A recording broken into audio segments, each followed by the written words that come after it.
Hello guys, नमस्कार। स्वागत आपका एक बार फिर से। आज हम बहुत ही बेहतरीन टॉपिक पढ़ने वाले। टॉपिक है हमारा प्लांट फिजियोलॉजी से रिलेटेड। ठीक है, तो हम क्या पढ़ेंगे देखिएगा। आज हम पढ़ेंगे प्लांट फिजियोलॉजी।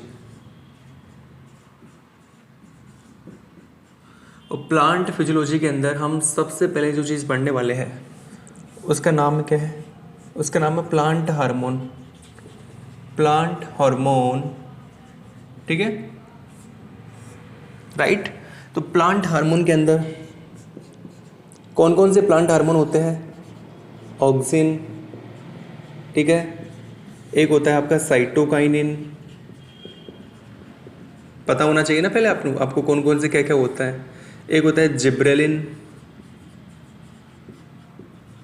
अच्छा, और एक होता है आपका इथाइलिन,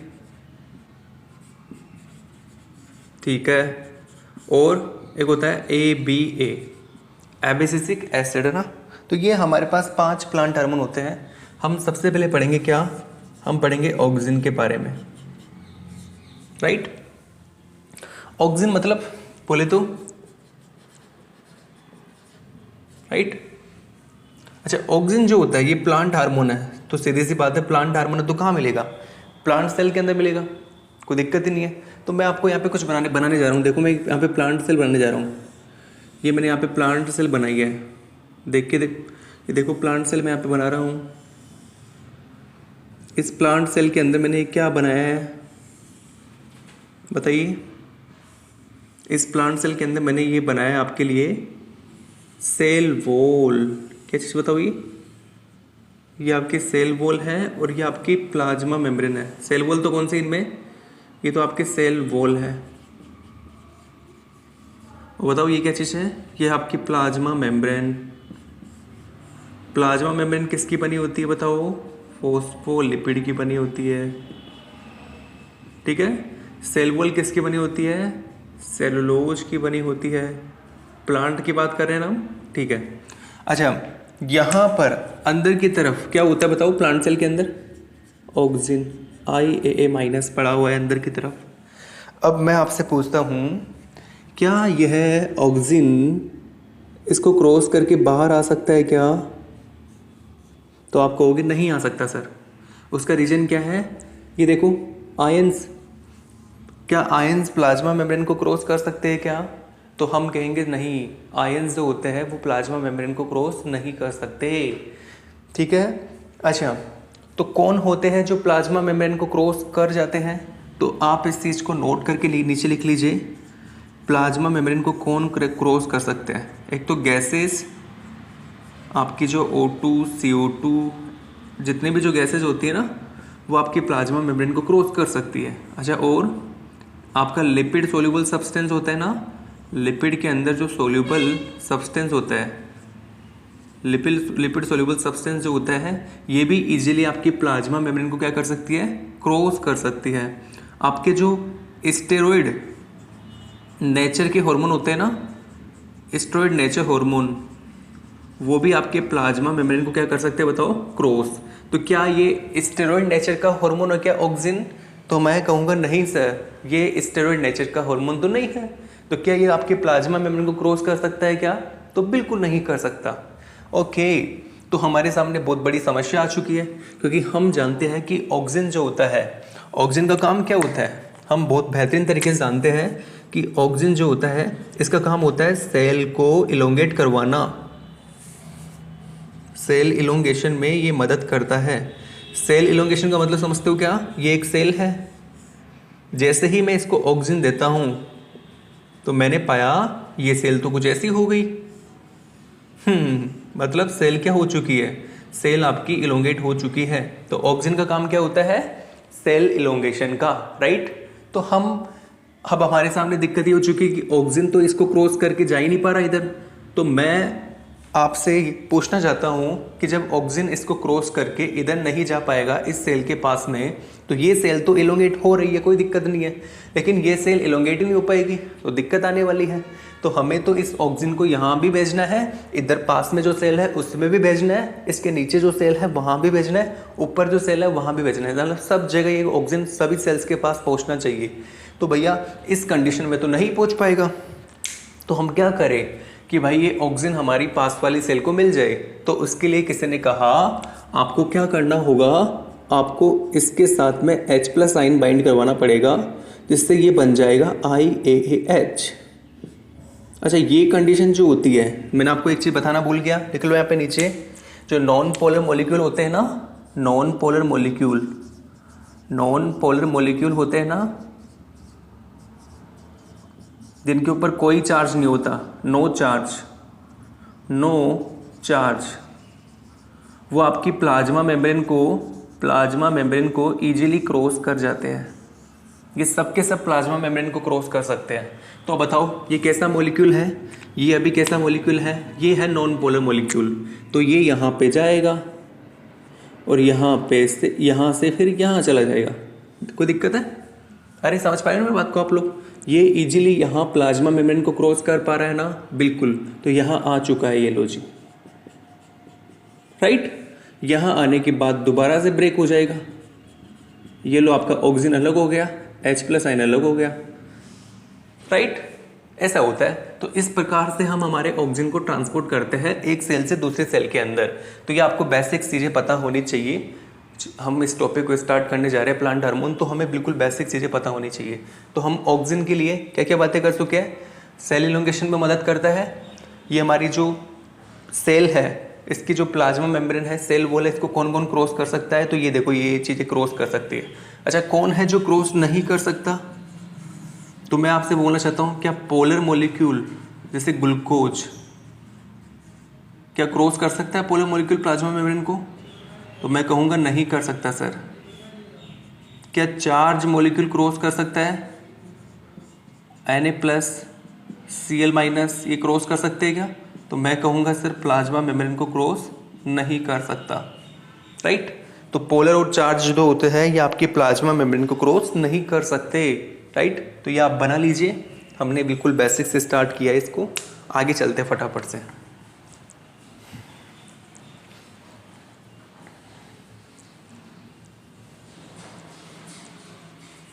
चलो जी,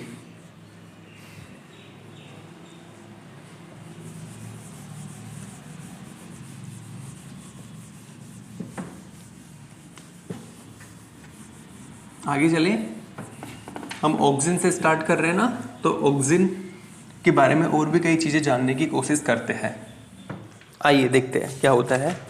तो यहाँ देखो, तो अब मैं आपसे एक बात पूछना चाहता हूँ। हमारे पास आपने सुना होगा एक हम एनिमल के अंदर एक सेल प्रेजेंट होती है, एनिमल्स, उसका नाम होता है स्टेम सेल। सबने नाम सुना है? ठीक है। यहाँ पे ये देखो मैं बनाने जा रहा हूँ, ये आपकी स्टेम सेल है प्यारे बच्चों, ठीक है। तो आपकी जो स्टेम सेल है, स्टेम सेल का काम क्या होता है? तो किसी ने कहा कि सर जो स्टेम सेल होती है ना, इसके पास सभी सेल में कन्वर्ट होने का पोटेंशियल होता है।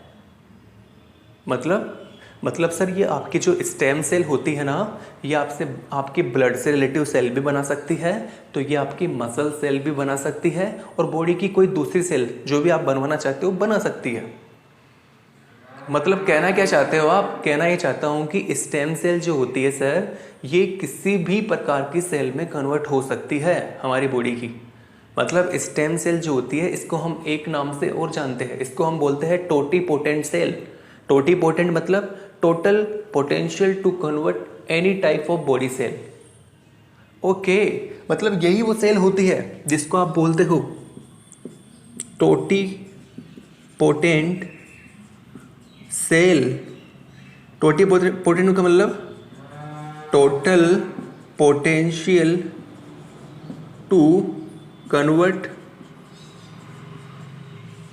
Any type of body cell, any type of body cell, okay, total मतलब टोटिपोटेंट मतलब 100% पोटेंशियल होता है इसका। तो भैया ये हमारी स्टेम सेल है, थोड़ा इसके बारे में जान लेते हैं। तो देखो मैं आपको इसके बारे में क्यों पढ़ा रहा हूँ, क्योंकि हमें आगे जाके पढ़ना है प्लांट के अंदर भी स्टेम सेल प्रेजेंट होती है, उसको हम किसी नाम से जानते हैं वो हम देखेंगे, लेकिन पहले हमें स्टेम सेल के बारे में तो पता होना चाहिए ना, राइट। तो स्टेम सेल, ये हमारे पास स्टेम सेल है। अब ये क्या हो रही है, यहाँ पर इसके अंदर हो रहा है डिवीजन। जब इसमें डिवीजन होगा बताओ तो ये क्या करेगी, डिवाइड करेगी अपने आप को। ये लो जी, बन गए स्टेम सेल।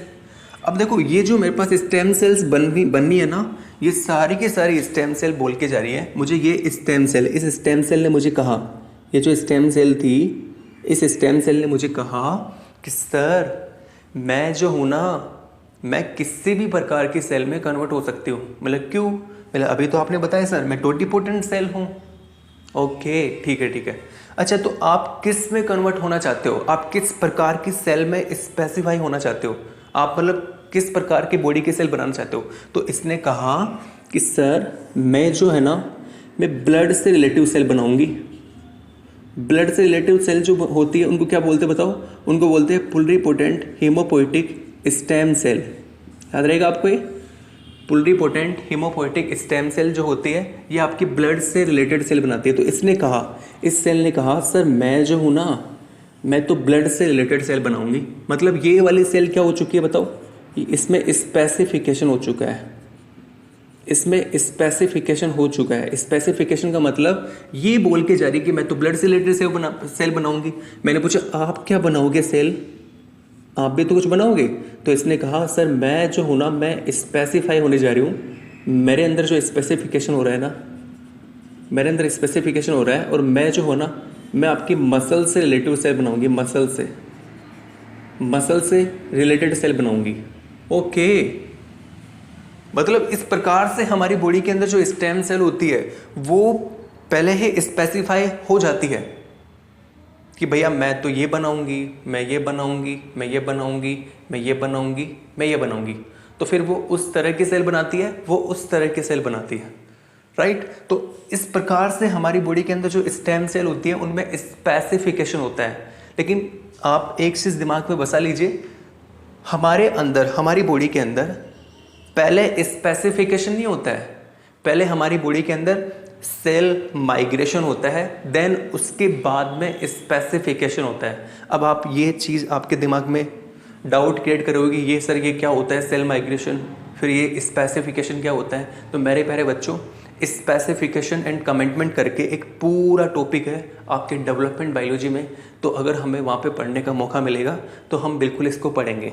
लेकिन आप अपने दिमाग में इतना सा कॉन्सेप्ट क्लियर कर लीजिए, इसको आप याद रख लीजिए कि हमारे बॉडी के अंदर, हमारे मतलब वर्टिब्रेट्स में आते हैं ना हम लोग, तो वर्टिब्रेट्स के अंदर जो स्पेसिफिकेशन होता है वो बाद में होता है। पहले क्या होता है, सेल माइग्रेशन। सेल माइग्रेशन के बाद में क्या होता है, सेल स्पेसिफिकेशन। पहले सेल माइग्रेट करती है, देन उसके बाद स्पेसिफाई होती है कि भैया मैं तो ये बनाऊंगी, मैं ये बनाऊंगी।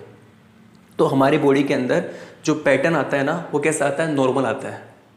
लेकिन जो हमारे इनवर्टिब्रेट्स होते हैं, इनवर्टिब्रेट्स के अंदर नॉर्मल पैटर्न देखने को नहीं मिलता आपको, वहाँ पे आपको मोज़ेक पैटर्न देखने को मिलता है। मोज़ेक पैटर्न का मतलब भाई आप देखते हो इनवर्टिब्रेट्स के अंदर सिर के ऊपर लेग्स, सिर के ऊपर कुछ ऐसी चीज़ निकल गई, हाँ देख पा रहे हो ना, कभी कभार आप ऐसे ऐसे देखते हो हाथ के ऊपर कुछ ऐसी चीज़ निकल गई जो वहाँ से उसको निकलना ही नहीं चाहिए था। जैसे कभी कभार आप देखते हो कि सिर के ऊपर एंटीना होनी चाहिए, राइट, लेकिन सिर के ऊपर लेग्स निकल रहे हैं, तो वो मोज़ेक पैटर्न है क्या बच्चों। मोज़ेक पैटर्न का मतलब वहाँ पर पहले ही स्पेसिफिकेशन हो जाता है, पहले ही एक सेल बोल के जा रही है कि मैं बनाऊंगी मसल से रिलेटेड सेल, एक दूसरी सेल बोल के जा रही है मैं बनाऊंगी हमारी ब्लड से रिलेटेड सेल, ठीक है। अब ये देखो, ये दोनों को, ये जब दोनों की दोनों सेल माइग्रेट होगी ना, तो जब माइग्रेशन के थ्रू क्या पता ये वाली सेल इसके पास आ चुकी हो, तो जब ये सेल इसके पास आ जाएगी तो अब ये वाली सेल और ये वाली सेल जब दोनों पास पास आ चुकी है, तो ये तो मसल बना रही थी, ये कुछ और बना रही थी, लेकिन जब ये दोनों पास आ जाएगी तो ये दोनों अब एक साथ अपना पैटर्न शो करेगी आगे जाके, जिससे मोज़ेक पैटर्न आ जाएगा। तो ये मैं आपको बहुत ज़्यादा बता रहा हूँ, अभी इसकी कोई ज़रूरत नहीं है, कन्फ्यूज हो जाओगे आप इतना याद रखिए कि हमारी बॉडी के अंदर पहले क्या होता है, सेल माइग्रेशन, उसके बाद क्या होता है, सेल स्पेसिफिकेशन। जबकि इन वर्टिब्रेट्स में पहले क्या होता है, स्पेसिफिकेशन, देन उसके बाद में सेल माइग्रेशन। इसलिए वहाँ पर मोज़ेक पैटर्न आता है, हमारे अंदर मोज़ेक पैटर्न नहीं आता है, राइट। तो दो तरह का स्पेसिफिकेशन होता है, एक तो होता है ऑटोनोमस, एक होता है कंडीशनल। आपसे पूछ ले ऑटोनोमस किस में मिलता है, इन वर्टिब्रेट्स के अंदर। यहाँ होता क्या है, पहले सेल स्पेसिफिकेशन होता है, देन सेल माइग्रेशन। हमारे अंदर कंडीशनल स्पेसिफिकेशन मिलता है। कंडीशनल में क्या होता है, पहले हमारे अंदर सेल माइग्रेशन होता है, सेल माइग्रेशन के बाद में सेल स्पेसिफिकेशन होता है, राइट। तो आगे आ जाइए, ये आपको बताना था मुझे। तो ये स्पेसिफिकेशन हो चुका है। इसने कहा मैं तो ब्लड से रिलेटेड सेल बनाऊंगी, तो भैया ब्लड से रिलेटेड सेल बना लिया, ये बात बोल के जा रही है, ये स्पेसिफाई हो चुकी है। स्पेसिफिकेशन के बाद में दूसरा जो प्रोसेस होता है ना, उसको बोलते हैं कमेंटमेंट। अब ये कमेंटमेंट करके जा रही है, मीनिंग गलत लिख दी, कमेंटमेंट। अब ये कमेंटमेंट करके जाएगी, कौन भाई, पहले इसने स्पेसिफिकेशन किया है इस सेल ने कि भैया मैं तो ब्लड से रिलेटेड सेल बनाऊंगी, अब ये कमेंटमेंट करके जा रही है। कमेंटमेंट करने का मतलब क्या है, अरे भैया ब्लड से रिलेटेड भी तो कई सारी सेल हैं, आपकी आरबीसी है, आपकी डब्ल्यूबीसी, आपके प्लेटलेट्स है। तो अब ये कमेंटमेंट करके जा रही है कि भैया मैं तो बनाऊंगी आरबीसी, मैं बनाऊंगी डब्ल्यूबीसी, मैं बनाऊंगी प्लेटलेट्स, राइट। कोई दिक्कत है आपको? तो इस प्रकार से पहले स्पेसिफिकेशन फिर कमेंटमेंट, ये सारा प्रोसेस होता है हमारे एनिमल्स के अंदर, राइट। तो आपको ये, जहां तक मैं समझ पा रहा हूँ, चीज़ें आप समझ पा रहे होंगे। मैंने बीच में कुछ बातें ऐसी की है, वहाँ से आपको डेवलपमेंट बायोलॉजी के कई कॉन्सेप्ट आगे जाके क्लियर होंगे। जब आप स्पेसिफिकेशन और कमेंटमेंट पढ़ेंगे तो उसमें से कुछ चीज़ों को आप लिख ले, जैसे ऑटोनोमस क्या होता है, कंडीशनल क्या होता है, उसमें क्या होता है, किन में मिलता है, कंडीशनल क्या होता है, किन में मिलता है। मैंने सारी बातें आपको बोल दी है, वीडियो को दोबारा जाके देखे, उनको लिख ले, राइट। तो आज हमने यहाँ तक पढ़ना है। इसके बाद नेक्स्ट वीडियो में हम जो हमारे प्लांट के अंदर जो स्टेम सेल होती है, जिसे हम बोलते हैं मेरिस्टेम सेल, उसके बारे में पढ़ेंगे। तो आज यहाँ तक, नेक्स्ट मिलते हैं अगले वीडियो में।